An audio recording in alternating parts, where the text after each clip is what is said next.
죄인 영접하신다. 밝히 말씀 전하라. 죄인 영접하신다. 지금 마음이 변하고 지금 의미 없음은 나의 복로 아니요 오직 주의 복로라. 거듭 말씀 전하라. 죄인 영접하신다. 밝히 말씀 전하라. 죄인 영접하신다. 죄인 영접하시니 나도 영접하시고 나의 죄를 다 씻어 길이 함께 계시네. 거듭 말씀 전하라. 죄인 영접하신다.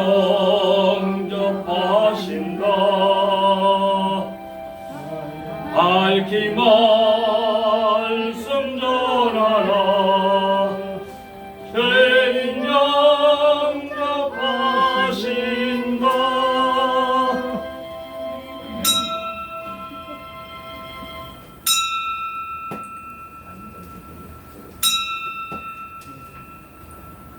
다 같이 묵상 기도드릴 힘으로 주일 우예배 하나님께 드립니다.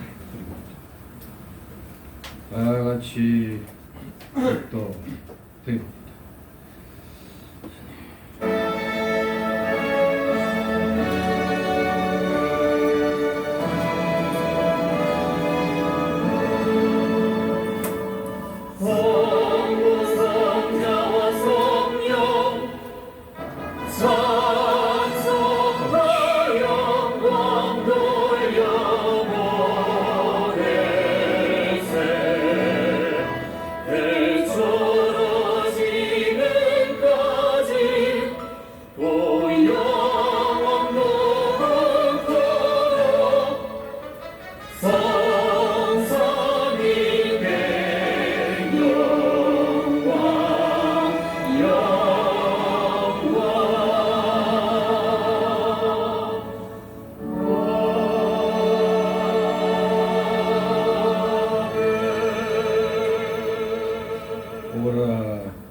우리가 부펴 경배하며 우리를 주신 여호와 앞에 무릎을 꿇자. 저는 우리 하나님이시여 우리는 그의 기르시는 백성이며 그 손의 양이라. 너희가 오늘날 그 음성 듣기를 원하노라. 아멘. 다시 사도신경으로 신앙고백 하겠습니다. 전능하사 천지를 만드시고 하나님 아버지를 내가 믿사오니 그 외아들 우리 주 예수 그리스도를 믿사오니 이는 성령으로 잉태하사 동정으로 마리아에게 나시고 본디오 빌라도에게 고난을 받으사 십자가에 못 박혀 죽으시고 장사니 사흘만에 죽은 자 가운데서 다시 살아나시며 하늘에 오르사 전능하신 하나님 우편에 앉아 계시사 이로써 사람들과 존재를 심판하러 오시리라. 성령을 믿사오며 거룩한 공예와 성도가 서로 교통하는 것과 죄를 사하여 주시는 것과 몸이 다시 사는 것과 영원히 사는 것을 믿사옵나이다. 아멘. 같이 찬송가 321장 부르신 후에 이 시간을 위해서 박주수 집사님 기도 인도하십니다. 321장.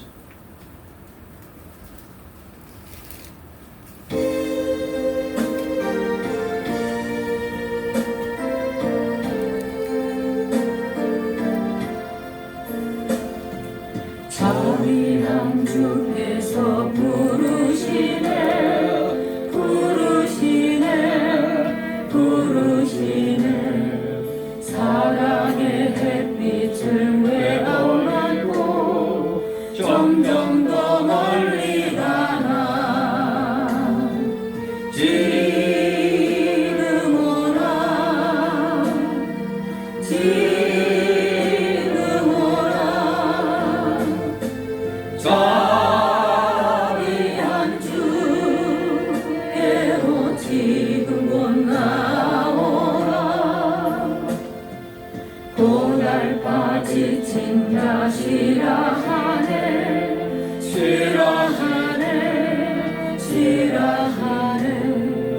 무거운 짐진 자 다 나오라 쉬게 해주시리라 지르노라 지르노라 자비한 주께로 지금 나오라 주께서 지금도 기다리네 기다리네 기다리네 죄짐을 가지고 다 나오라 어서 주 앞에 오라 지금 오라 지금 오라 자비한 주께로 지금 곧 나오라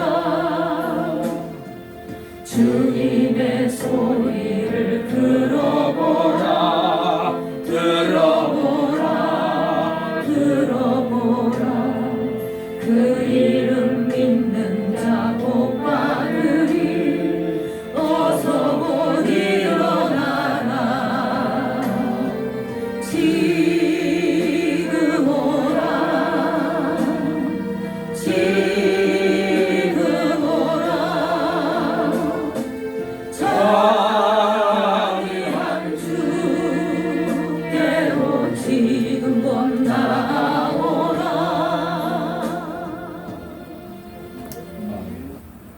기도.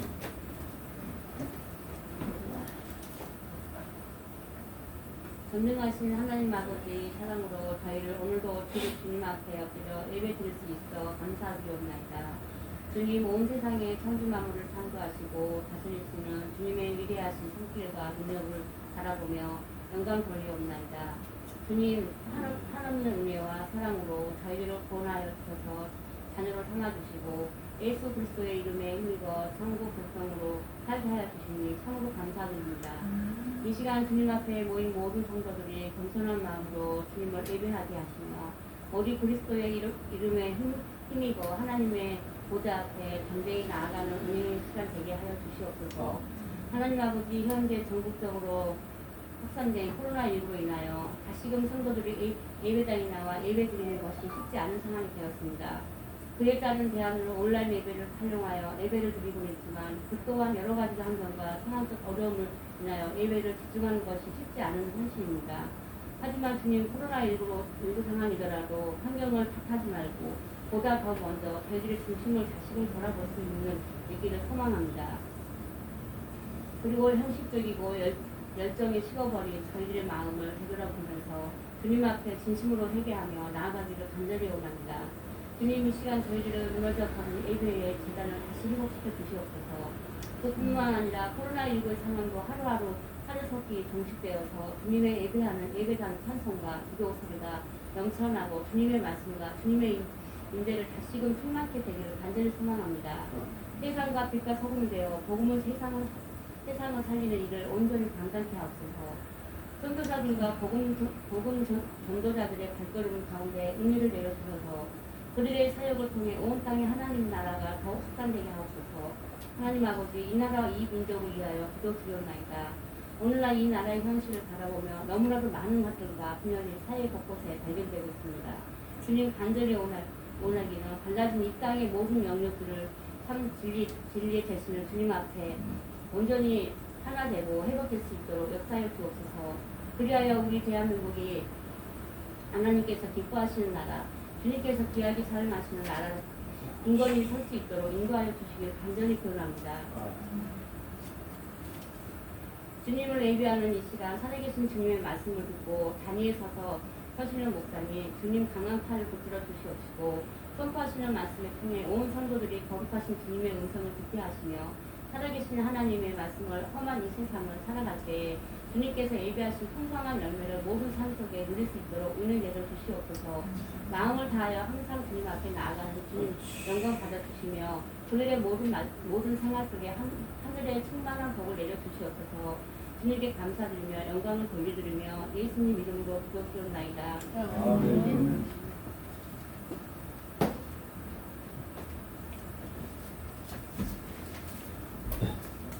감사드립니다.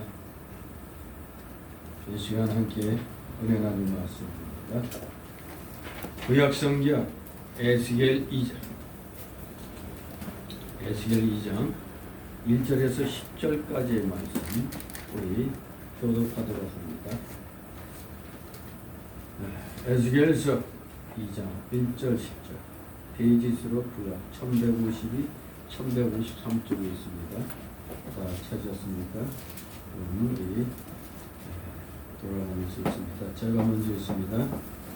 그가 내게 이르시되 인자야 일어서라 내가 네게 말하리라 하시며 말씀하실 때 그 신이 내게 임하사 나를 일으켜 세우시기로 내가 그 말씀하시는 자의 소리를 들으니 내게 이르시되 인자야 내가 너를 이스라엘 자손 곧 패역한 백성 나를 배반하는 자에게 보내노라 그들과 그 열조가 내게 범죄하여 오늘날까지 일어났나니 이 자손은 얼굴이 뻔뻔하고 마음이 각박한 자들아 내가 너를 그들에게 보내노니 너는 그들에게 이르기를 주 여호와의 말씀이 이러하시다. 그들은 패역한 족속이라 듣든지 아니 듣든지 그들 가운데 선지자 있은 줄은 알지니라. 인자야 너는 비록 가시와 찔레와 함께 처하며 정갈 가운데 가할지라도 그들을 두려워 말고 그 말을 두려워 말지어다. 그들은 패역한 족속이라도 그 말을 두려워하며 그 얼굴을 무서워 말지어다.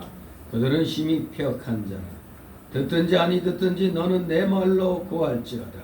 인자야 내가 내게 이르는 말을 듣고 그 패역한 족속같이 기억하지 말고 내 입을 벌리고 내가 내게 주는 것을 먹으라 하시기로. 내가 보니 한 손이 나를 향하여 펴지고 그 손에 두루마리 책이 있더라. 그가 그것을 내 앞에 펴시니 그 안팎에 글이 있는데 대가와 대복과 재앙의 말이 기록되었더라. 아멘.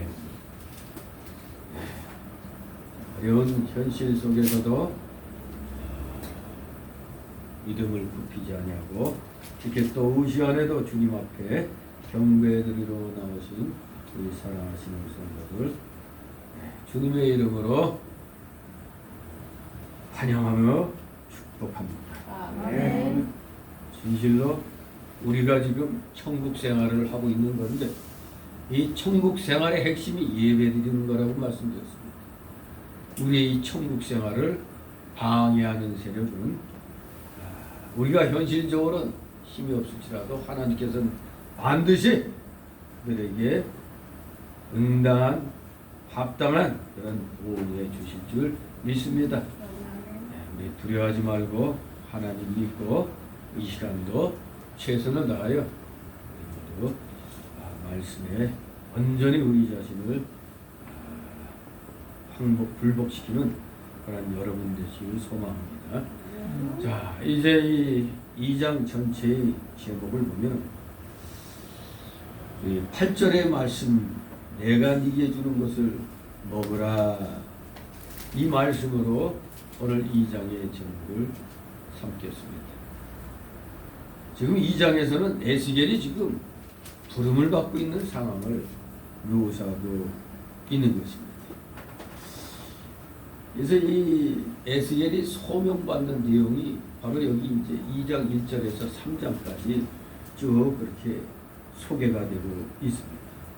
한마디로 지금 에스겔이 1, 2장을 통해서 이제 소명을 받는 그러한 내용인 것입니다.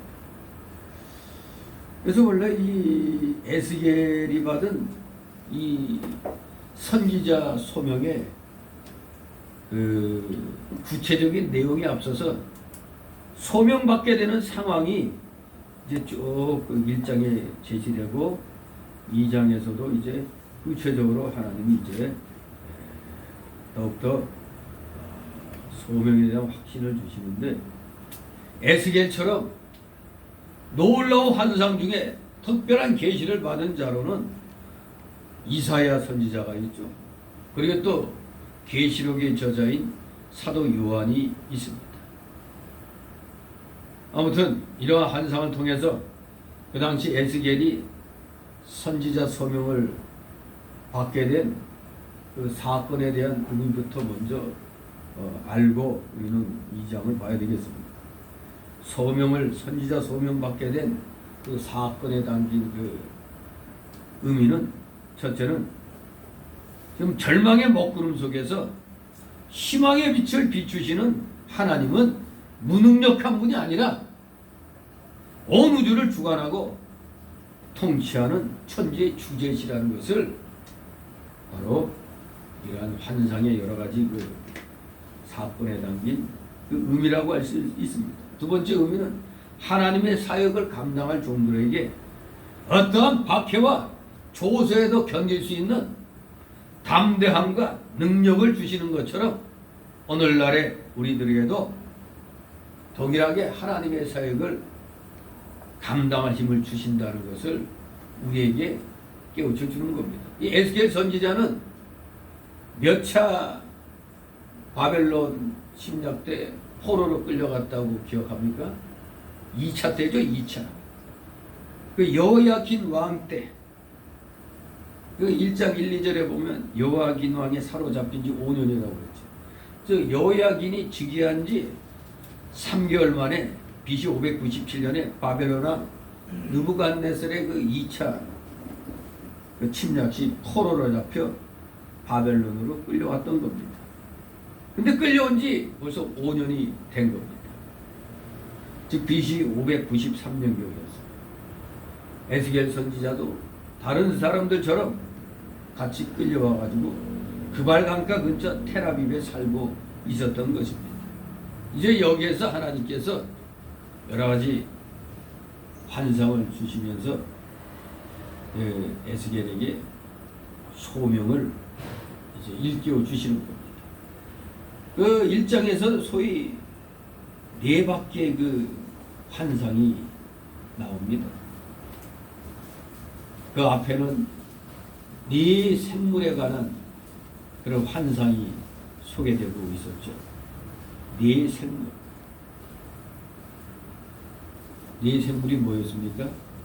사람. 앞에는 사람 모습, 우편에는 사자 모습, 좌편에는 소의 모습, 뒤편은 독수리의 그런 얼굴 형태라고 말씀드렸습니다. 그리고 이 4바퀴의 그 환상은 황옥으로, 그 연한 푸른 바다색 같은 황옥으로 되어 있는데 바퀴 안에 바퀴가 있는 그런 환상입니다. 둘레는 높고 무섭고 돌아가면 눈이 가득하다고 그랬고, 그 동작은 신이 가는 대로 따라가면 생물의 신이 그 가운데 있다고 이 4바퀴의 환상을 또 보여주었던 겁니다. 아무튼 환상이란 것, 특히 이 1장 15절 21절의 그 4바퀴 환상은 바퀴가 스스로 움직이지 아니하고 생물의 움직임에 따라 움직인다는 이 사실은 즉 뭘 가리키느냐? 지상에서 발생하는 모든 사건이 바로 하나님의 섭리와 필연적인 관계에 있다는 것을 우리에게 가르쳐 주는 겁니다. 그러면서 그 둘레 그 돌아가면서 눈이 가득하다는 것은 이 세상을 두루 감찰하셔서 이 세상의 모든 것을 다 아는 하나님의 그 전지하심을 의미했던 것입니다. 그리고 자연과 전우주의 모든 활동은 다 하나님 뜻에 의해서 이루어진다는 것을 이사야에게 보여줍니다. 그리고 나서 또 궁창과 그 아래 생물의 환상을 또 보여주시고 또 여호와의 영광의 형상을 또 26절에서 28절에 보여주십니다. 그러면서 이제 에스겔이 반대자들의 그 조롱과 핍박을 의연하게 견디기 위해서는 하나님을 더 깊이 확신할 필요가 있었기 때문에 하나님은 그러한 여러 가지 환상들을 통해 가지고 에스겔에게 역사를 주관하시는 분은 하나님이시라는 사실을 분명히 인식시키면서 에스겔 선지자에게 깊은 확신과 용기를 갖게 해주신 겁니다. 이거 없이 무조건 덮어놓고 가라 그게 아닙니다. 덮어놓고 가서 외쳐라 하지 않습니다. 먼저 깊은 확신과 용기를 갖게 하고 난 다음에 가라 명령하시는 겁니다. 그래서 이제 오늘 본문에서 보니까 이스라엘은 강자요 배신자라고 설명하신 하나님은 이제 에스겔 선지자에게 고난과 해방이 닥쳐와도 겁내지 말고 큰 소리로 외칠 것을 분부하시는 겁니다. 오늘날 하나님의 일꾼들에게 고난과 해방이 닥쳐온다 할지라도 결코 하나님을 예배하는 이 천국 생활의 이 태도들, 이 자세들을 결코 버려서는 안 된다는 것을 분명하게 알아야 되겠습니다. 우리는 여기 하나님의 메시지를 지속적으로 거부했던 그 당시 이스라엘 사람들의 폐역성과 더불어 그러한 백성에게 담대하게 심판의 메시지를 전하라고 격려해 주시는 하나님의 사랑을 우리는 또 살펴볼 수가 있는 것입니다. 덮어놓고 전하라고 하시지 않습니다. 확신과 용기를 주시면서 격려를 해주시면서 담대하게 심판의 메시지를 전하라. 그래서 오늘 이 1절, 2장 1절, 10절의 내용을 또 하나님의 수인 3으로 세 소단락으로 나눠서 살펴봅니다. 첫 번째 소단락은 1절 4절 에스겔을 일으켜 세우시는 폐역한 백성에게 보내시는 하나님을 우리는 보게 됩니다. 에스겔을 일으켜 세우시는 폐역한 백성에게 보내시는 하나님. 두 번째 소단락은 5절 7절로 듣든지 아니 듣든지 전하라고 하시는 하나님. 오늘날 우리 전도는 해도 그만 안 해도 그만이 사람들이 다 싫어한다고. 그건 목사님 생각이겠죠. 더구나 분명히 우리 기독교회는 듣든지 아니 듣든지 하나님이 전하라고 했으니까 그냥 전하는 겁니다. 받든지 안 받든지. 그게 우리의 할 일입니다. 바로 그것을 5절 7절에서 듣든지 아니 듣든지 전하라고 명령을 하시는 겁니다. 세 번째 소달라고는 8절 10절에 말씀을 먹으라고 하시는 하나님. 에스겔에게 말씀을 먹으라고 하시는 하나님. 이렇게 세 소달락으로 나눠서 살펴보도록 합니다. 자, 이제 우리도 오늘의 이 내용을 잘 마음판에 새기면서 용기와 확신을 가지고 담대하게 우리에게 맡겨진 사명들을 우리는 이뤄나가야겠습니다. 자, 1절 2절 있습니다.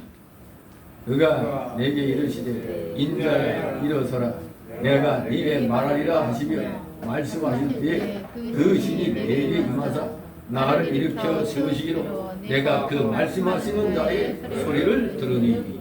아멘. 자, 하나님께서는 엎드러진 에스겔에게 일어서라고 말씀하셨습니다. 하나님께서 일어서라고 할 때 일어나려고 힘을 쓰면은 하나님의 신이 와서 일으켜 세워주십니다. 그러나 힘을 쓰지 않으면 하나님의 신이 일으켜 세워주시지 않습니다. 제가 항상 얘기한 게 뭡니까? 밥상 차려놓고 밥을 먹으려고 할 때 믿음이 너무 충만해서 숟가락도 안 들고 배부르게 해주실 것을 믿습니다 하고 아무리 밥상에서 외친다 해도 밥이 내 입으로 들어가야 안 들어가요? 절대 안 들어가죠. 어떻게 해야 돼? 내 손을 뻗쳐 숟가락을 들고 내 입에 밥을 퍼서 넣어야 되는 것입니다. 바로 이걸 말씀하시는 거예요. 우리가 힘 안 쓰면 하나님의 영이 일으켜 세워주지 않는 겁니다.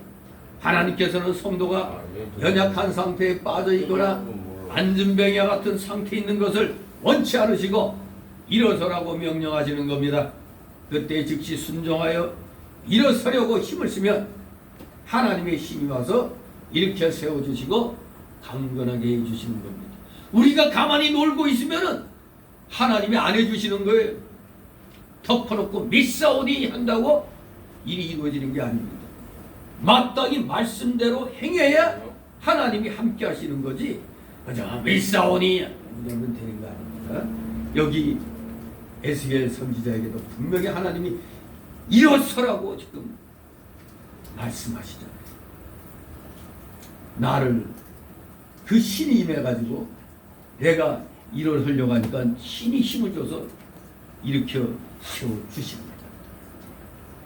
하나님께서는 우리 성도가 절대로 연약한 상태에 빠져 있거나 안진뱅이와 같은 상태에 있는 것을 원치 않으십니다. 일어서라고 오늘도 변함없이 명령하시는 겁니다. 그럴 때 우리는 즉시 순종하여 일어서려고 힘을 써야 돼요. 그러면 하나님의 영이 와서 일으켜 세워주시고 강건하게 해주시는 겁니다. 하나님의 신, 즉 성령이죠. 성령께서 인자야 일어서라고 명령하십니다. 하나님께서 에스겔을 인자라고 부르신 것은 에스겔로 하여금 자신이 사람인 줄 알고 스스로 겸손하라는 뜻입니다. 하나님께서 에스겔을 부르실 때 이 말을 사용하신 의도는 인간이란 우리 존재가 하나님 앞에서는 무능하고 연약하기 때문에 주님의 일을 하는데 교만하지 말고 겸손하게 하기 위해서 지금 에스겔 보고 인자야 하고 말씀하신 겁니다.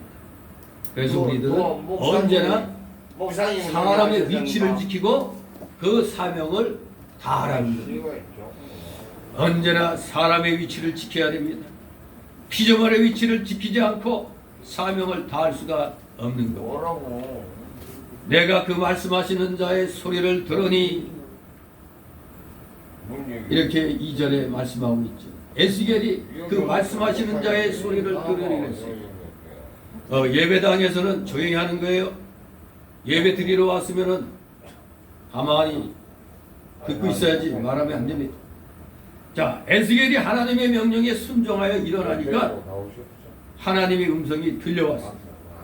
영이 깨어 일어설 때 하나님의 말씀이 들려오는 것이고, 그래서 그 말씀이 자기에게 생명과 힘이 되는 겁니다. 내 영이 깨어 있어야 하나님 말씀이 들어오는 겁니다. 내 고집이 있으면은 하나님 말씀이 들어오지 않습니다. 들어와야 그때 비로소 내 생명, 힘이 되는 것입니다. 3절, 4절 있습니다. 내게 이르시되 인자야 내가 너를 이스라엘 자손 곧 패역한 백성 나를 배반하는 자에게 보내노라. 그들과 그 열조가 내게 범죄하여 오늘날까지 일어났나니 이 자손은 얼굴이 뻔뻔하고 마음이 강팍한 자니 내가 너를 그들에게 보내노니 너는 그들에게 이르기를 저 여호와의 말씀이 이러하시다 하라. 아멘. 자, 하나님께서 너를 패역한 백성에게 보낸다고 그랬어요. 나를 배반하는 자에게 보내겠다고 말씀하십니다. 패역한 백성, 나를 배반하는 자, 여기에 이 백성으로 번역된 히브리어 이 고임이라는 단어는 유대인들이 이방인들을 부를 때 보통 사용하는 단어입니다. 유대인들이 이방인들을 어떻게 취급했습니까? 유대인들은 이방인들을 개같이 취급했어요. 개만도 못하게 취급을 했던 겁니다. 그런데 이제 하나님은 이스라엘 향해서 고임이라고 부르고 있어요. 고임이라고. 한마디로 이 말은 즉 신성 모독자, 버린 자, 세상의 찌꺼기같이 더럽고 혐오감을 느끼게 하는 존재라는 의미로 쓰인 것입니다. 어떻게 하나님께서 하나님 백성을 향해서 이렇게 세상이 찌꺼기같이 더럽고 혐오감을 느끼게 하는 존재라고 부르실까요? 신성모독자라고 부르고 있습니다. 따라서 이것은 한마디로 뭘 가리킵니까? 유대인들이 하나님께 버림받았고 이제는 하나님께서 그들을 자기 백성으로 여기지 아니하시며 이방인들과 똑같이 취급하신다는 말씀과 같습니다. 아니 뭐 예배드리러 온 거예요? 뭐요? 술 먹었어요? 예, 술 먹었습니다. 술 먹고는 교회 나오면 안 되죠. 예. 네. 자, 그러니까 가만히 듣기만 하십시오. 자, 하나님께서 선민 이스라엘을 지금 이 찌꺼기 같은 놈들이라고 부르고 있어요. 신성모독자다. 내가 버린 자다. 그 단어가 뭐라고요? 고임입니다. 고임. 그러므로 이것은 이제 유대인들은 하나님께 온전히 버림받았고 이제 하나님께서 그들을 자기 백성으로 여기지 아니하시며 이방인들과 똑같이 취급하신다는 말씀과 같은 겁니다. 바로 이 충격적인 선포가 우리에게 주는 경고가 있습니다. 왜 하나님께서 선민을 갖다 이 고임이라고 불렀을까요? 고임, 이 찌꺼기같이 더럽고 혐오감을 느끼는 존재더라. 왜 이렇게 부르셨느냐? 진실로 이 충격적인 선포, 오늘날 우리에게 영으로 똑같이 말씀하시는 것과 같은 겁니다. 오늘날 하나님의 공의가 어지럽혀지는 이 세상 속에서 불의와 싸우지 않고 입 다물고 가만히 있는 자들은 다 고임과 같은 자들입니다. 결코 이 선포는 하나님의 뜻을 거역하고 끝까지 그 죄를 회개하지 않는 자는 결코 버림받게 되고 찌꺼기처럼 취급되어 심판에 불러 태워진다는 이 사실을 말씀하고 있는 겁니다. 두려워해야 됩니다. 오늘날 교회를 방해하고 예배를 방해하고 기독교인을 핍박하는 그런 세력들은 결국 찌꺼기처럼 취급되어서 심판에 불러 태워진다는 것을 분명히 알아야 됩니다. 여기 이스라엘 백성들이 스스로 아브라함의 자손이라고 자랑하면서도 하나님의 말씀을 순종하지 않습니다. 하나님 말씀을 순종하지 않아요. 그러면서 무슨 놈의 자기들이 하나님 백성이에요. 이것이 곧 마음이 강팍하고 얼굴이 뻔뻔한 것입니다. 오늘날도 예수 믿는다고 하면서 성경 말씀을 내어버리고 믿는 사람이 너무나 많이 있는 것입니다. 예수 믿는다고 하면서.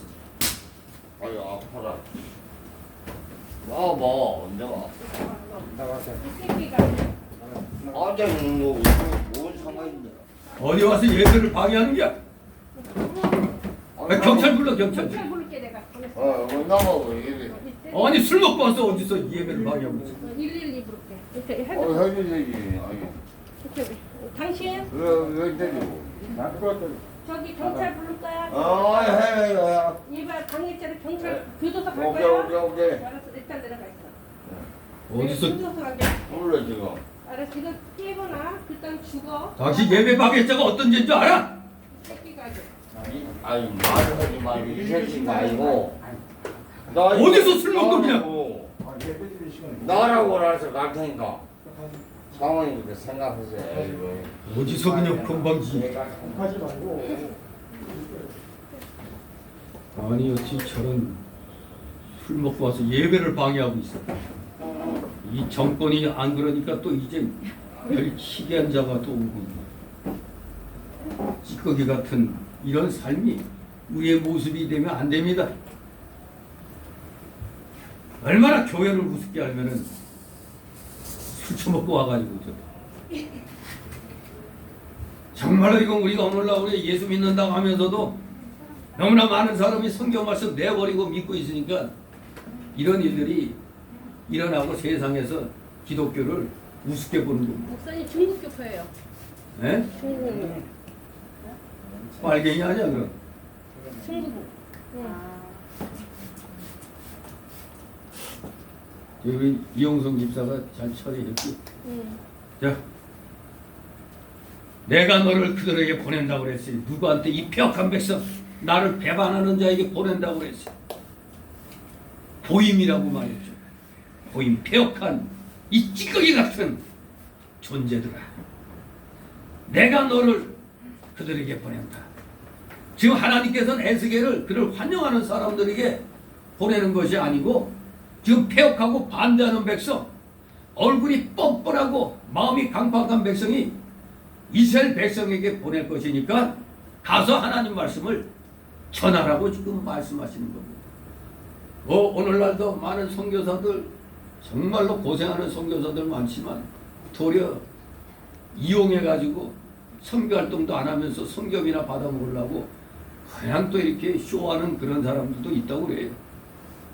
아무튼 이 선교사로 나간다는 것 자체가 환영하는 어떤 그러한 집단에 보내지는 게 아니라 배척하는 그런 지역으로 이 가는 거기 때문에 정말로 대단한 용기가 필요한 거죠. 지금 이 에스겔도 어떻게 보면은 자기를 환영하는 그런 백성들이 있는데 가서 전하라는 게 아니라 하나님조차 포기한 이 찌꺼기 같은 존재들에게 가서 내 말을 전하라고 지금 말씀하는 거예요. 그래서 5절 7절에 보면 이제 듣든지 아니 듣든지 전하라고 지금 말씀하고 있는 겁니다. 5절에 있습니다. 그들은 폐역한 족속이라 듣든지 아니 듣든지 그들 가운데 선지자 있은 줄은 알지니라. 아멘. 키포인트가 오늘의 키포인트가 이겁니다. 듣든지 아니 듣든지 전하라. 이스라엘 백성이 아무리 폐역하여 하나님의 말씀을 반대한다고 할지라도 그들에게 하나님의 말씀을 전하여 알게 하라는 겁니다. 왜냐하면 그들이 그 당시에는 비록 하나님의 말씀을 그 당시에는 반대한다 할지라도 나중에 보면은 깨닫고 회개하여 바로 설 수가 있는 날이 오기 때문에 어떻게든지 지금 방해하고 안 듣나 할지라도 가서 전하라는 겁니다. 마치 지금 막 방해하는 자들이 공권력 동원해서 온다 할지라도 하나님을 예배하는 이 장소를 어지럽히고 하면은 바로 법으로도 형법 제 158조에 의해서 예배 방해죄로 걸리는 거고 막 공무원들이 완장치 한 것처럼 떠들면은 공무원 직권 남용죄 형법 123조에 해당되는 거예요. 아무튼 오늘날 우리 세상에 이런 법들이 있잖아요. 그러나 이 에스겔 선지자 당시에는 그 당시로서는 삭막하죠.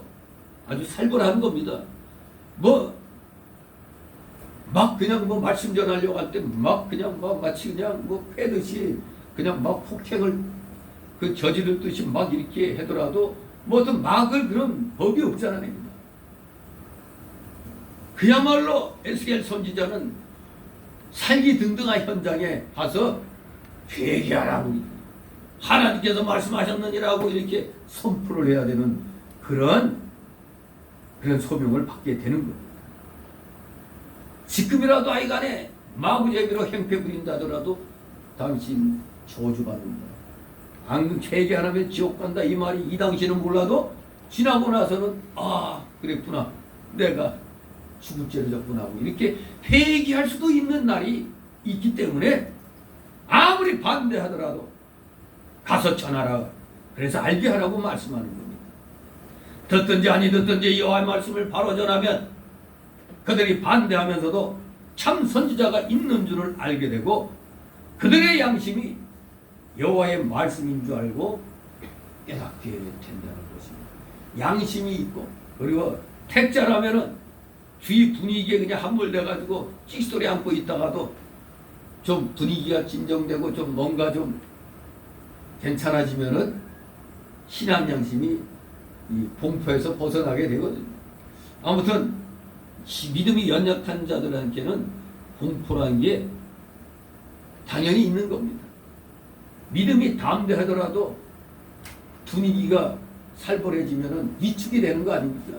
그러니까 오늘날 많은 우리 대한민국 기독교계에 난다 긴다는 그 목회자들이 소리 소문도 없이 그냥 나타나지 않잖아요. 그냥 아예 어디에 그냥 머리카락 보일까봐 꼭꼭 숨어 있고 말 안 하잖아요. 괜히 점잖게 교인들에게 우리 기독교는 다른 데 간섭하는 거 아니야. 우리 기도만 하면 돼. 이런 말하는 사람들. 그런 말하는 사람들이 교인들 죽이는 겁니다. 성도들을 죽이는 거예요. 진실로 여호와의 말씀은 듣든지 아니 듣든지 전해야 됩니다.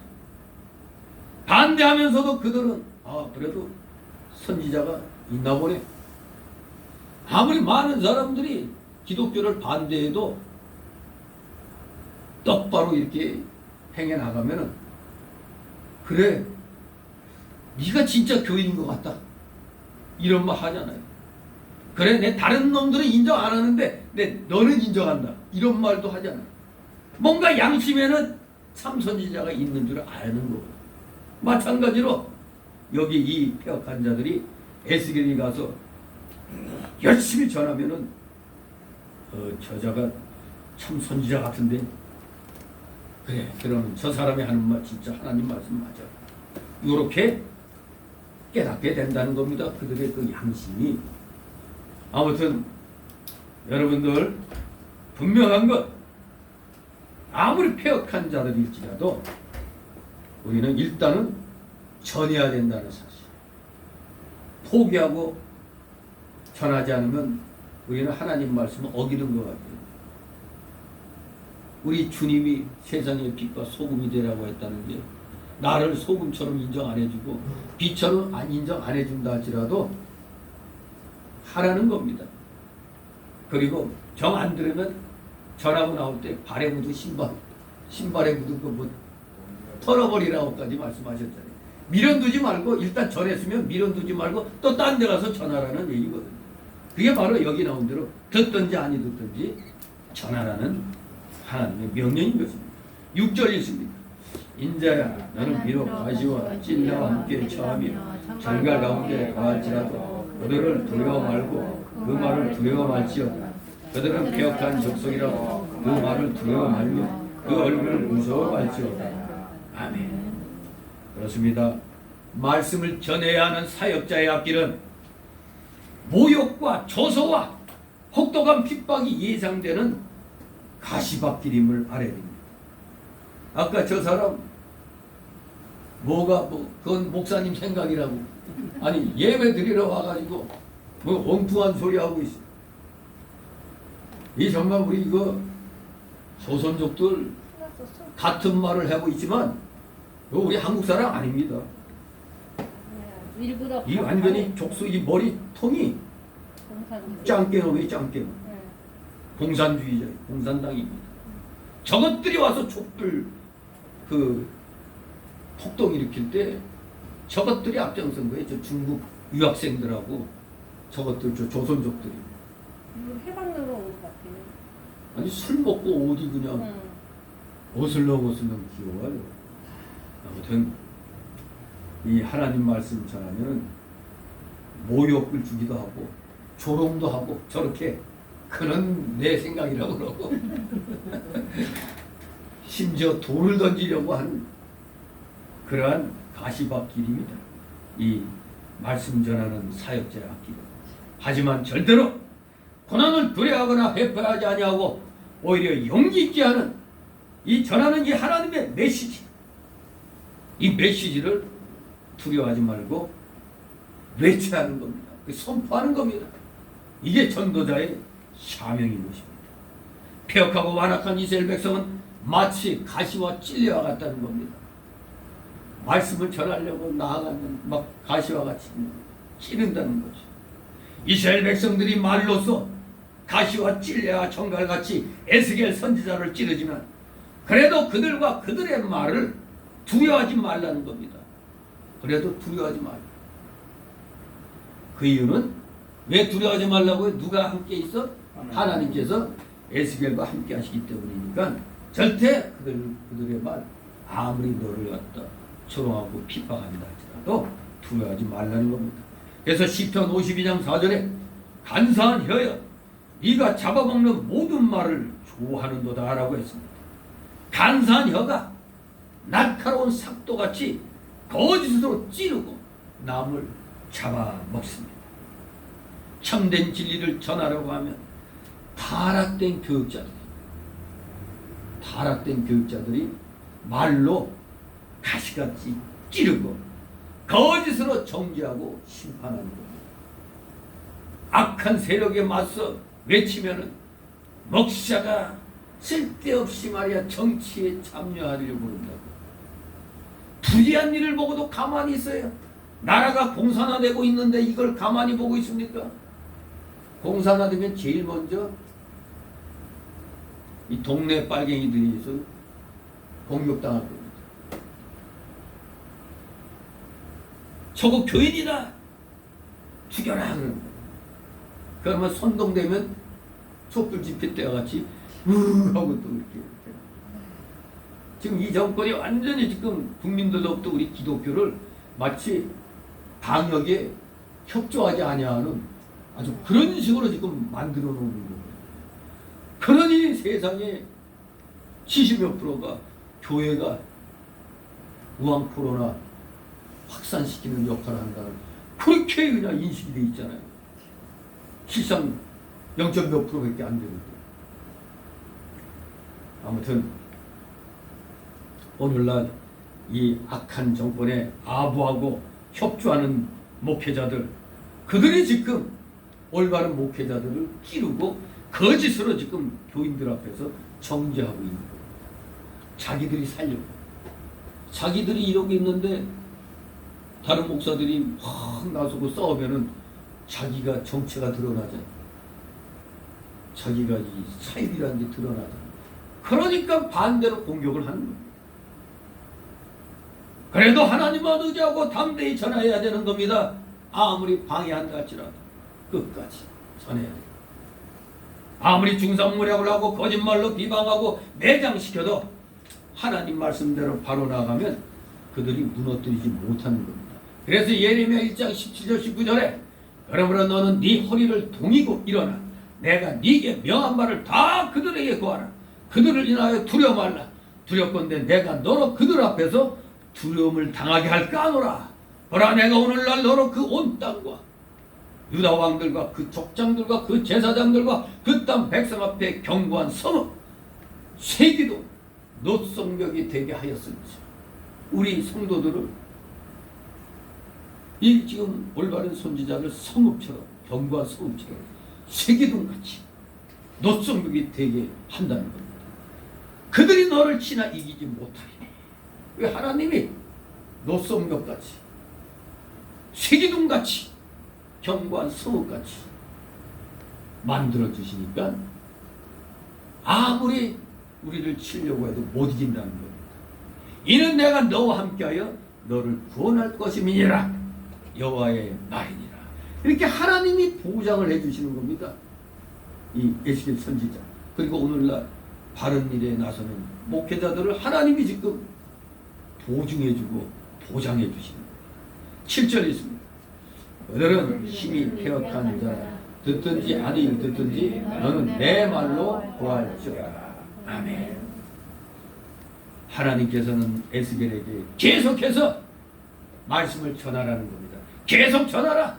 듣든지 아니 듣든지 너는 내 말로 구할지어다. 옳은 말씀을 듣든지 안 듣든지 계속 전해놓으면 결국 그 중에서 일부나마 이제 듣는 사람이 생기는 거예요. 지금 오늘날 대한민국 사법부 다 이 정권의 아부하나라고 다 귀막고 있다가 뭔가 이제 이 정권도 끝이 가니까 끝이 보이니까 그들이 고용했던 윤석열이도 박차고 나오고 최재형도 박차고 나오니까 이거 뭔가 좀 심상찮다 했더니 이제 막 내부 고발자도 막 생기는 거예요. 그 김동연이라고 경제부총리였던 사람 저 문가는 허수아비였다, 바지 사장이었다고 말하잖아요. 왜? 자기가 이 정책을 갖다 이렇게 구상해가지고 이제 청와대도 보고하러 가면은 막는다는 거예요. 누가 그 안에 있는 그 주사파 똘마니들이 막아버린대요. 그리고 지금 중국 대사로 도망가 있는 그 누구의 저 고려대 교수였던 누구지 그 소득주도 성장이라는 그 엉터리 이 경제 정책을 펼치고 잽싸게 도망간 놈, 그놈 그런 놈을 갖다 중국 대사로 또 보냈죠. 근데 요 놈이 지가 이 최저임금 소득주도 성장 이런 거 해놓고 그리고 김동연이가 봤을 때 이건 말이 안 된다는 거예요. 이거 이렇게 올리면 안 된다고 그걸 그래서 얘기하러 들어왔는데 딱 막아버리더니 나중에 하는 소리가 자기도 이렇게 될 줄 몰랐다나? 그놈이 지가 그렇게 최저임금 그때 확 올려놓고 나도 이렇게 될 줄 몰랐다고 그렇게 오리발려 다 책임을 회피하지. 결국에는 이게 뭐냐면 이놈들의 그 전략 전술 가운데 중산층을 없애야 된다는 거. 레닌이 주장한 거예요. 의료 서비스를 장악하고 중산층을 없애고 가난한 자를 많이 만들어. 그래서 정부가 주기를 바라는 거지 근성으로 만들어 놔야 되는 거예요. 중산층이 지금 다 무너지고 있잖아요. 그들이 몰라서 경제정책 몰라서 한 게 아니라 이놈들의 공사나 전략 전술입니다. 이러니 지금 이 정권의 아부하던 자들도 이제 슬금슬금 눈치를 보게 되는 거예요. 그러니 지금 이 예자연에서 이 소송 걸었더니 형평성에 어긋난다. 이건 진작 형평성에 어긋났잖아요. 이게 무슨 딴 데는 다 그냥 허용하고 교회만 예배 못 드리게 뭐 10% 20% 뭐 이런 백화점에 10% 20%는 들어가라는 말 들어봤어요? 못 들어봤죠? 백화점에 10% 식당에도 10% 20%만 들어가는 게 있어요? 없잖아요. 그냥 뭐 대명 뭐 이런 게 정해지.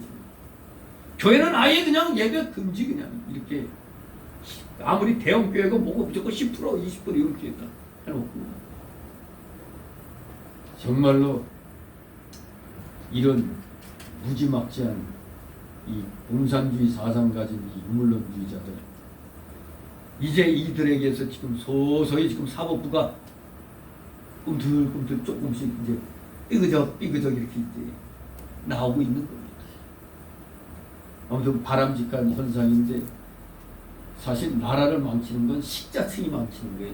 지식층이 침묵하고 있으면 안 되는 거예요. 전 대학 교수들, 대학이 다 일어나야 되는 거예요. 근데 식자층이 지금 쫙 눈치 보고 입 딱 다물고 있잖아요. 물론 우리 애국 그런 국민들, 교수들 있긴 있습니다만 이 언론에서 전혀 방송을 안 하니까 일반 국민들은 전혀 모르고 또 뭐 무슨 놈의 지지가 40%니 어쩌니 거의 헛소리 하고 있잖아요. 조작하는 데는 아주 도사들입니다. 조작의 도사들.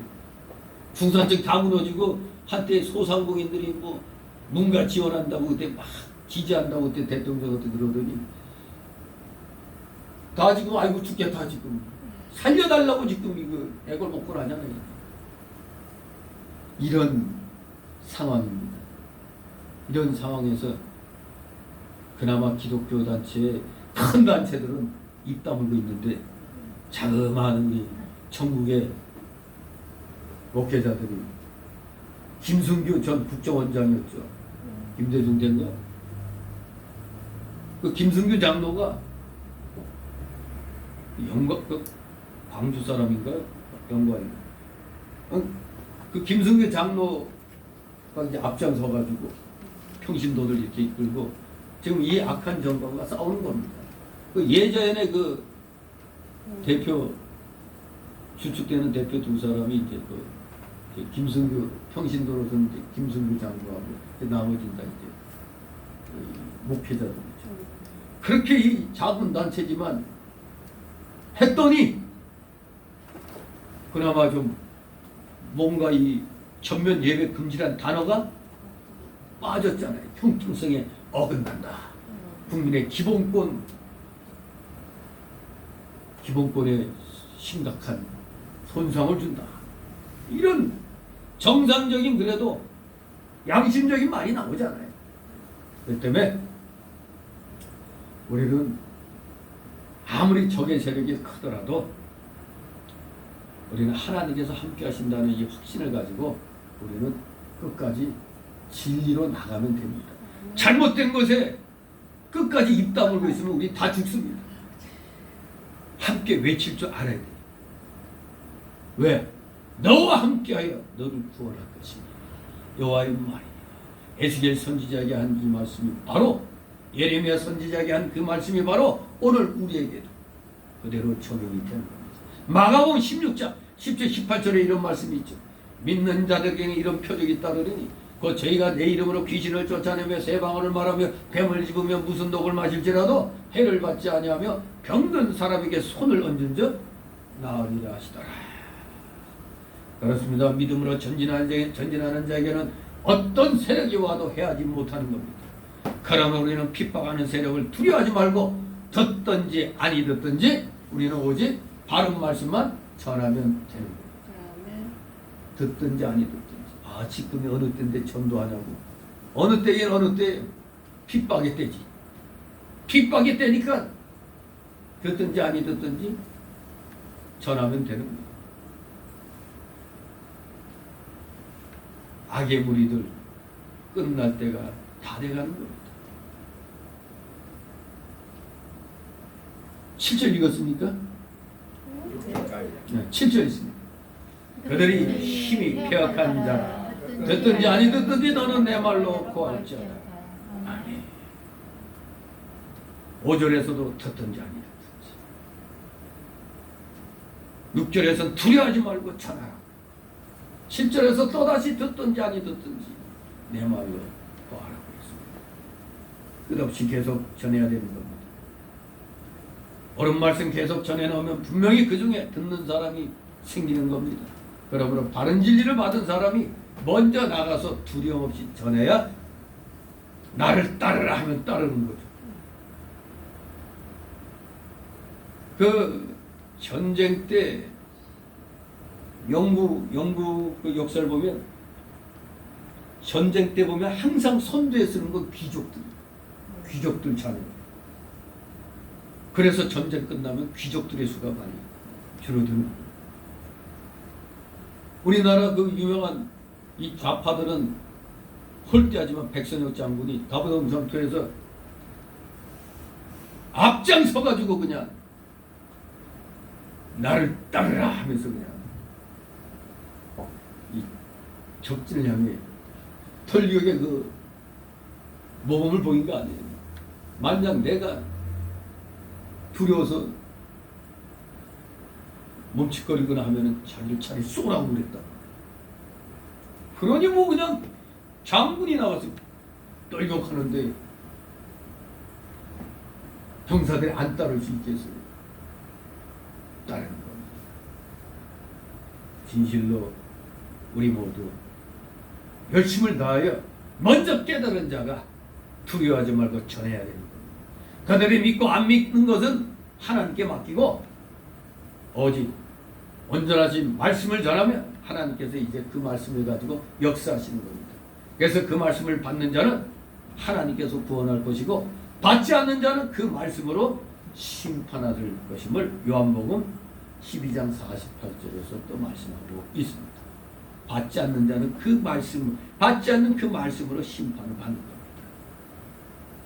분명히 알아야 됩니다. 우리 자신이 어떤 뭐 생각과 느낀 걸로 말하는 게 아닙니다. 뭐로 전했다고요? 내 말, 하나님 말로 보아라고 그랬잖아요. 그래서 에스겔은 하나님께서 명령하신 것만 신실하게 전해야 된다는 걸 마음에 새기는 겁니다. 여기서 오늘날 우리들을 전도할 때도 오직 하나님 말씀만을 전해야 함을 상기시켜 주는 겁니다. 이제 마지막 세 번째 소달라로 8절 10절 말씀을 에스겔에게 말씀을 먹으라고 하시는 하나님. 하나님이 지금 에스겔에게 먹으라고 주신 그 두루마리에는 10절에 보니까 저주의 말씀이 가득히 기록되어 있는 겁니다. 저주의 말씀. 그런데 에스겔이 하나님 말씀에 순종해서 이거 저주의 말씀이 가득된 걸 내가 먹으라니 나하고 보고 먹으라니 안 됩니다 한 게 아니라 그래도 먹으라고 하니까 그냥 순종해서 먹었습니다. 그랬더니 그 맛은 꿀처럼 달았다고 그 3장 3절에 보면은 꿀처럼 달았다고 말씀하고 있습니다. 바로 이것은 뭘 나타내느냐? 사명받은 자는 그 일이 힘들 것이라는 그 짐작으로, 지레 짐작으로 자신의 책임을 회피할 것이 아니고 백성을 깨우치기 위해서는 심판과 질책의 발언도 서슴없이 전할 줄 알아야 한다는 사실을 말해주는 겁니다. 오늘날 교인들 떠날까봐 책망의 말은 잘 안 하잖아요. 그저 달콤한 말만, 좋은 말만. 그것도 교인들이 요구해서 그렇게 하는 겁니다. 왜? 일주일 동안 세상에서 고생해가지고 좀 위로를 받으려고 나왔는데 또 무슨 놈의 강대상에서 왜 자꾸 김 빠지는 소리 하는 이런 거지. 그런데 교회에서 하나님 말씀은 말씀 자체가 책망이든 격려의 말씀이든 그 말씀 자체가 여러 가지 기능이 다 있는 거예요. 역으로 책망함으로써 도리어 은혜가 되는 사람들. 왜? 자기 죄를 깨닫게 돼서 회개함으로 도리어 은혜 받는 사람이 있잖아요. 도리어 책망함으로 인해서. 기분 나빠하는 사람은 문제가 있는 거죠. 좀 위로의 말 좀 하지. 힘내는 말은 안 하고 맨날 맥 빠지는 말 한다고.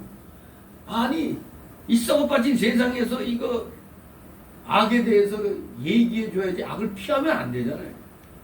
악은 피하면 안 됩니다. 맞서 싸워야 되는 거예요. 그래서 서슴없이 심판의 말도 강력한 경고와 책망도 해야 되는 겁니다. 이것이 바로 오늘날 축복만을 강조하는 적지 않은 목사들에게 시사하는 바가 크다고 할 수가 있는 것입니다. 8절에 있습니다. 인자야 내가 네게 이르는 말을 듣고 그 폐역한 족속같이 폐역하지 말고 내 입을 벌리고 내가 네게 준 것을 먹으라 하시기로. 아멘. 바로 이것은 우리에게 이제 확신을 가지고 나가서 전할 때의 순서를 우리에게 가르쳐줘요. 뭐냐면은 나가서 하나님 말씀을 전파하기 전에 먼저 나부터 하나님 말씀을 먹어야 된다는 걸 가르쳐주는 겁니다. 전파하는 사명을 받았으면 먼저 자신이 그 말씀을 받아 먹어가지고 자기 영이 새 생명을 얻고 그 말씀으로 힘을 얻고 자라나야 되는 겁니다. 그래야 그 힘으로 나가서 전할 수가 있는 겁니다. 주님께서는 우리 보고 일용할 양식을 달라고 기도하라고 하셨습니다. 그 일용할 양식은 물론 우리가 육신적으로도 먹어야 되는 음식을 말하지만 보다 중요한 건 매일 먹을 영적인 양식을 말하는 겁니다. 매일 먹을 영적인 양식. 성도가 매일 신령한 양식을 먹고 쉼을 얻어야 다른 사람에게 하나님 말씀을 전할 수가 있는 겁니다. 그래서 말씀을 먹는 방법은 우리의 이 중생한 영으로 하나님 말씀을 받아서 그래서 그 말씀으로 즐거워하고 그 말씀 안에서 살며 말씀으로 생명을 삼는 겁니다. 이게 우리의 그 삶의 자세가 되어야 되는 거예요. 말씀을 먹음으로 내가 그 내 영이 즐거워하고 기쁨으로 그 말씀대로 살면서 내 생명으로 삼고 확신을 가지고 나가서 전하는 겁니다. 그래서 에스겔 보고 내가 네게 이르는 말을 듣고 저 폐역한 족속까지 폐역하지 말라고 말씀하십니다. 받은 사명을 회피하지 말라는 뜻이죠. 너 내 말 듣고 나가가지고 또 두려워가지고 회피하지 말라 그 말입니다. 유한한 인간들은 자주 이런 실수를 범합니다.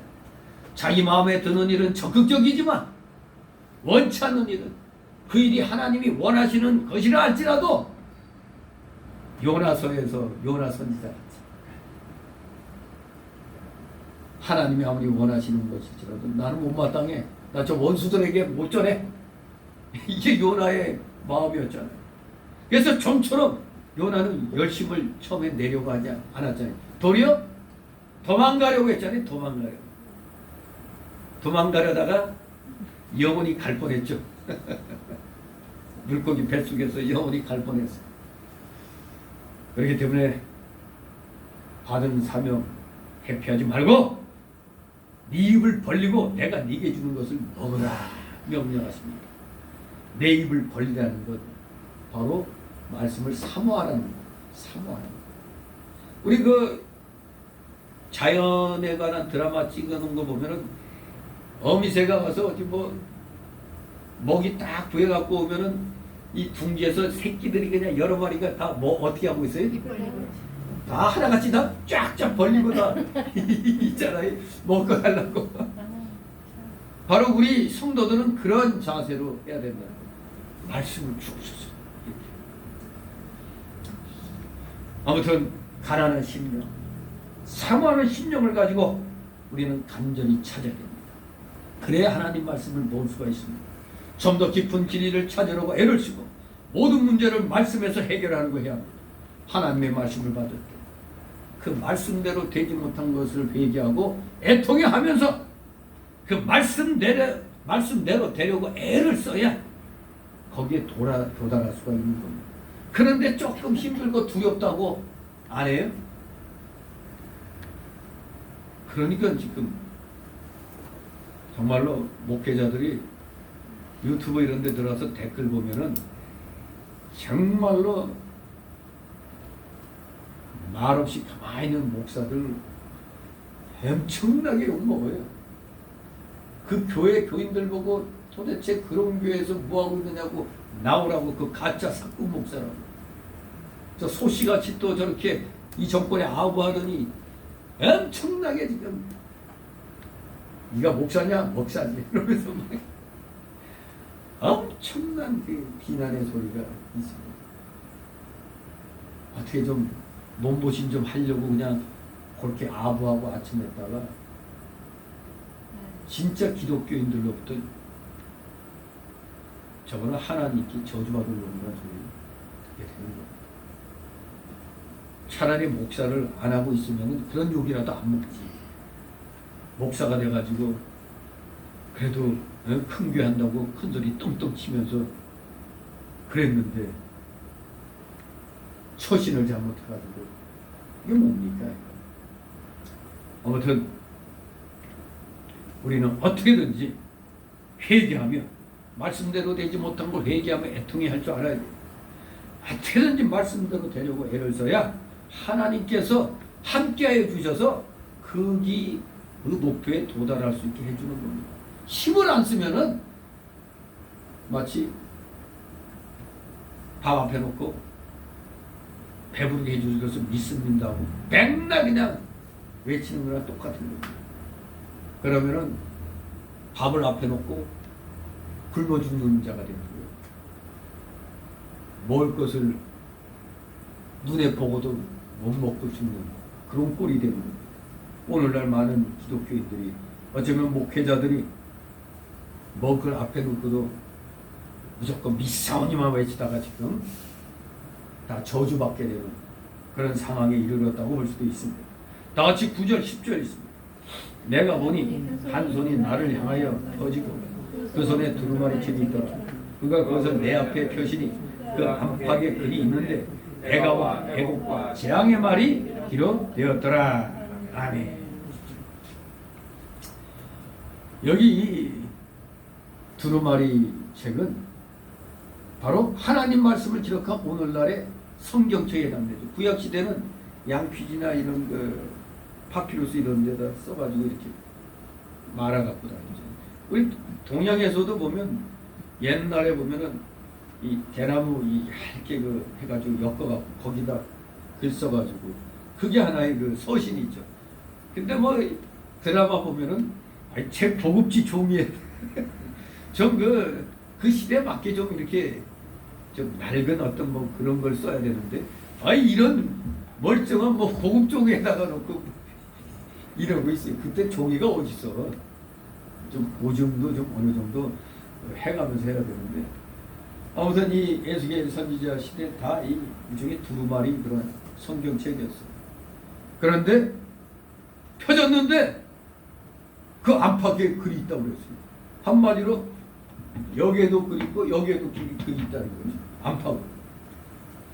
그 안팎에 글이 있는데 무슨 글이 있느냐?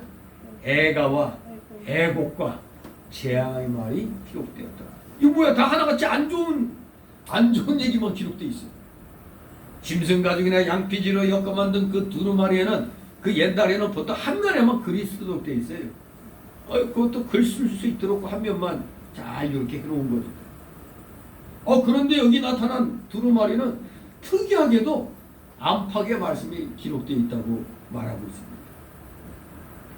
그래서 왜 그 당시 시대 상황에는 앞뒤로는 글 쓸 수가 없는데 왜 이렇게 된 걸 에스겔에게 보여주셨을까? 그래서 생각하기를 이거 에스겔 선지자가 전해야 할 그 메시지의 분량이 너무 많아서 그런가? 아니면 그죠? 이 바깥쪽 뒷면 바깥쪽에 기록 내용은 단순히 그저 문자적인 의미를 표현하고 있고, 이 안쪽에 있는 것, 그 바깥쪽에 기록된 그 내용에 대한 영적인 하나님의 그 비밀의 그런 뜻을 설명하고 있다는 그런 의미는 아닌가, 그렇게 보기도 하고, 아니면 에스겔 선지자가 전해야 할 하나님의 메시지에 에스겔 자신의 그 어떤 개인적인 생각을 덧붙일 그 여지를 남겨놓지 않기 위해서, 그러니까 저 여분이 있으면 인간이 또 여기다 뭐 덧붙이려고 하는 그런 게 있으니까, 혹시 에스겔이 좀 자기의 그 사견을 갖다 덧붙일 수 있으니까 아예 그런 여지를 남겨놓지 않기 위해서 그런 거 아닌가, 이렇게도 생각을 합니다만, 뭐 다 확실한 것은 우리는 오늘날 모르죠. 그러나 분명한 것은, 분명하게 얘기할 수 있는 것은 그 내용이 이스라엘의 범죄에 대한 하나님의 재앙이라는 사실. 분명한 것은 이 내용들이 다 이스라엘의 범죄에 대한 하나님의 재앙. 그런데 그 재앙은 개인적인 것이 아니라 국가적인 것이었다. 어마어마한 거죠. 그냥 국가적인 것이었어요. 여기서는 하나님의 말씀이 가감할 수 없도록 완전하게 기록된 것을 가리키는 겁니다. 앞뒤로 이렇게 기록됐다는 것, 이거는 하나님의 이 재앙, 이거 국가적인 재앙으로 선포된 이것, 인간들이 보고 이것은 좀 뭐하니까 빼고, 이것은 뭐 그럴듯하게 좀 갖다 붙이고 이러는 게 아니라 그대로 빼거나 더하거나 할 수 없도록 완전하게 하나님이 이 이스라엘 민족에 대한 그 국가적인 그러한 재앙을 지금 이렇게 선언을 한 겁니다. 한마디로 이 앞뒤로 빼곡히 글이 기록됐다는 이것은 성경의 완전성과 충족성을 가리킨다고 봅니다. 하나님의 이 계획이 이제 이루어지는 것만 남는 겁니다. 재앙이면 재앙. 이스라엘 선민으로 뽑아놨더니 이것들이 폐역하여 하나님을 배신하니까 거기에 합당한 그 대가를 치르도록 이게 써놓은 겁니다. 그러니 이것은 변할 수가 없는 거죠. 다 때가 되면, 또 회개할 때가 되면 이제 또 하나님께서 또 다른 메시지를, 지금 앞에 그 여러 가지 환상을 줬잖아요. 그 환상을 가지고 하나님께서 역사하신다는 걸 깨닫게 하시는 거예요. 이 세상 그 어떤 것도 하나님이 함께 하시는 일이 아닌 건 아무것도 없다는 겁니다. 하나님이 함께, 즉 하나님의 뜻에 의해서 세상 일이 이루어진다는 걸 가르쳐 주려고 그 환상을 통해서 얘기하시는 겁니다. 그 당시 에스겔이 본 이 두루마리 책에 애가와 애곡과 재앙의 말이 기록되어 있었다고 하는데, 한마디로 이것은 이스라엘 백성이 죄로 인하여 하나님께 심판받을 내용이 빼곡히 기록되어 있는 겁니다. 한마디로 개인적인 재앙이 아니라 어떤 재앙? 이스라엘의 민족적인 국가적인 그러한 죄에 대한 심판의 재앙이었던 것입니다. 심판의 재앙. 바로 우리가 알고 있는 대로 성경에는 하나님을 순종하는 자에게는 하나님이 복을 주시고, 불순종하고 거역하는 자에게는 심판하신다는 그런 내용이 성경에 기록되어 있는 겁니다. 그런데 오늘 이 에스겔 선지자에게 하나님이 가서 전하라고 하는 그 내용은 안타깝게도 이스라엘 민족에 대한 심판의 그런 재앙이었다는 참 슬픈 그런 소식을 이제 에스겔은 가서 전해야 되는 그런 소명을 받게 되는 겁니다. 참으로 오늘날 우리도 생각해 볼 것이, 6만여 명의 목회자들이 있다고 하지만 시대적 사명에 대해서 제대로 깨닫고 있는 목회자가 얼마나 되는가. 잘못 배운 사람들, 그래서 조지 신학이 잘못된 사람들은 맨날 복타령만 했지. 어떤 이런 역사적인 어떤 준엄한 사건에 대해서 이건 하나님께 맡기고 우리는 상관하지 말자. 누가 보면 되게 믿음 좋은 것 같죠? 하나님이 알아서 하실 거야. 이것처럼 위험한 말이 없는 겁니다. 하나님이 덮어놓고 모든 걸 다 하신 게 아니에요. 하나님이 하시는 역사 속에는 우리 인간을 사용해가지고 이뤄나가시는 게 있기 때문에 우리가 그때그때 말씀에 따라 우리가 움직여줘야 됩니다. 거역하는 일이 있으면 바로 징계를 당하는 겁니다. 지금 이 나라 목회자들이 하나님 말씀대로 불순종한 일이 너무 많았기 때문에 이 나라가 지금 공산화의 길로 지금 한 걸음 한 걸음 더 들어가는 겁니다. 아니 야당이라는 놈들이 무슨 중국 공산당하고도 무슨 MOU를 맺어? 이거 이 방송에서 나오는 거예요? 안 나오는 거예요? 아마 거의 그런 건 안 나오는 거예요. 좋지 않은 건 안 나오고 쇼하는 것만 나오잖아요. 쇼하는 거. 정말로 우리 기독교인은 세상 사람과 다릅니다. 여러분도 세상 안 믿는 사람과 달라요. 여러분도 분명히 세상에 나가서 빛과 소금의 역할을 해야 돼요. 그러기 위해서는 여러분 스스로도 자신이 처한 그 환경 속에서 악과 싸워야 되는 겁니다. 악과 타협하면 안 됩니다. 여러분에게도 분명히 불의와 싸우라고 하나님이 명령하셨다는 걸 기억하고 모든 거 그냥 목회자들에게만 떠넘기면 안 됩니다. 우리 모두가 다 하나님 앞에 다 제사장적인 사명을 다 받았죠. 최선을 다해서 네가 안 하면 나라도 한다. 성경에 우리가 안 하면 돌들이라도 외치게 한다고 그랬죠. 네가 안 하면 내가 한다. 목회자들이 가만히 있으니까 평신도들이 하는 거예요. 그리고 깨달은 목회자들과 함께 힘을 합쳐서 악의 무리와 싸우는 것입니다. 이게 오늘을 사는 우리들이 하나님께 받은 이 사명입니다. 악과 싸우라. 이것이 우리의 사명인 줄 알고 최선을 다해서 우리 성도들 간에 우리 구원받은 성도들끼리만이라도 서로 위로하고 격려하고 권면하면서 같이 이 의의 길 나아가시는 귀한 믿음의 이들 되시기를 주님의 이름으로 축원합니다.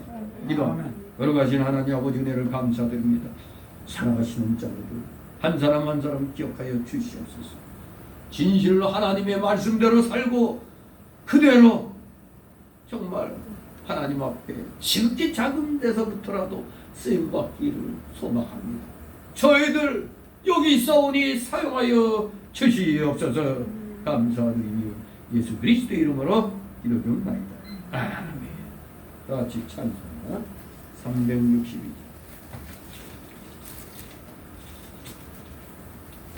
360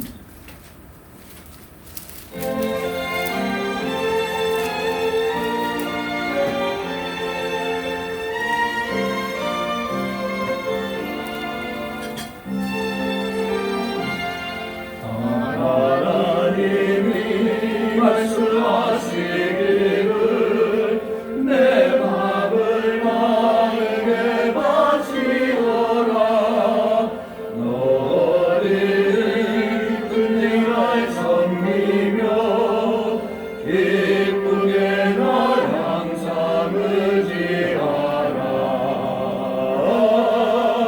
바치오라 내 마음을 주께서 나에게 이르시네. 깜깜한 데서 불러내신 주께서는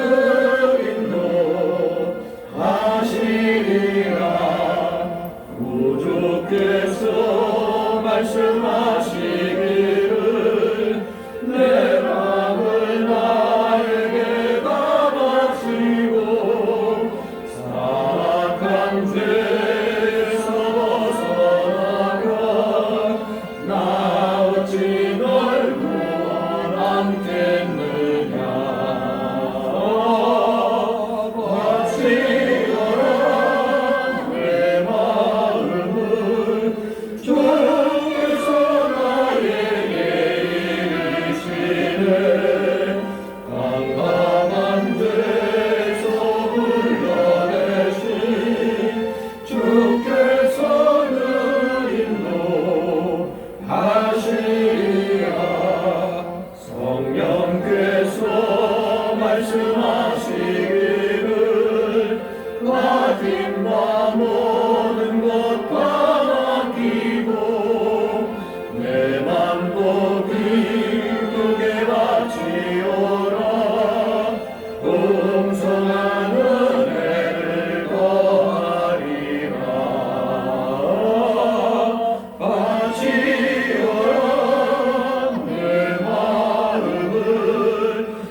우리가 우리 죄를 사하여 주옵시고 우리의 죄를 사하여 주옵시고 우리의 시험을 들어가게 하옵시고 다만 안에서 구하옵소서.